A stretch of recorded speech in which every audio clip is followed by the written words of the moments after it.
আসসালামু আলাইকুম। কিভাবে সহজে ভাত দিয়ে পাকোড়া বানানো যায় তা আমি আপনাদের দেখাবো। প্রথমে ভাত নিচ্ছি, ভাতগুলো ব্লেন্ড করে নিয়েছি। তারপর প্রথমে দিয়েছি সামান্য পরিমাণ লবণ, তারপর দিয়েছে হলুদের গুঁড়া, মরিচের গুঁড়া,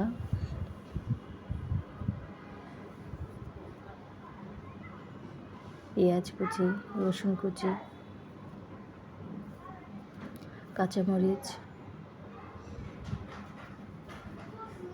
ধনিয়া পাতা,